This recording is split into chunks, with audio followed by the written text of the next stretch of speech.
NEET UG 2026 அப்ளிகேஷனுக்கு passport size photo எடுக்கும்போது specs போட்டுட்டு எடுக்கலாமா அல்லது வேண்டாமா அப்படின்னா இந்த ரெண்டில் எது உங்களுக்கு விருப்பமோ அதை பண்ணிக்கலாம். ஃபர்ஸ்ட் ஆஃப் ஆல் ஸ்பெக்ஸுங்கிறது யார் யூஸ் பண்ணுவா?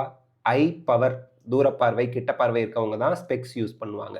ஸோ இந்த கண்ணாடி போட்டுட்டு நீங்கள் ஃபோட்டோ எடுத்து அப்லோட் பண்ணலாம். கண்ணாடி போடாமலும் கண்ணாடி யூஸ் பண்ணுறவங்க ஃபோட்டோ எடுத்து அப்லோட் பண்ணலாம். இப்போ நான் ஸ்பெக்ஸ் யூஸ் பண்ணுறேன். ஸ்பெக்ஸ் இல்லாமல் ஃபோட்டோ எடுத்து அப்ளிகேஷனில் அப்லோட் பண்ணிட்டேன். எக்ஸாம் ஹாலுக்கு என்ன ஸ்பெக்ஸ் எடுத்துகிட்டு போக அலோவ் பண்ணுவாங்களா? இது கூலிங் கிளாஸாக இல்லாத பட்சத்தில், டிரான்ஸ்பரண்ட் கிளாஸாக இருக்கிற பட்சத்தில் 100% ஸ்பெக்ஸ் அலௌடு. ஈவன் தோ அந்த பாஸ்போர்ட் சைஸ் ஃபோட்டோவில் ஸ்பெக்ஸ் இல்லாமல் ஃபோட்டோ அப்லோட் பண்ணியிருந்தா கூட நீங்கள் எக்ஸாம் ஹாலுக்கு ஸ்பெக்ஸ் போட்டுட்டு போகலாம்.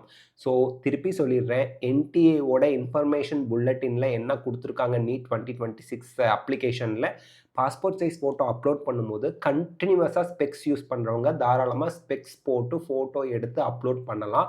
ஸ்பெக்ஸ் இல்லாமல் ஃபோட்டோ எடுத்து அப்லோட் பண்ணவங்க ஸ்பெக்ஸ் போட்டுட்டு போக அலௌடா? கண்டிப்பாக அலௌடு.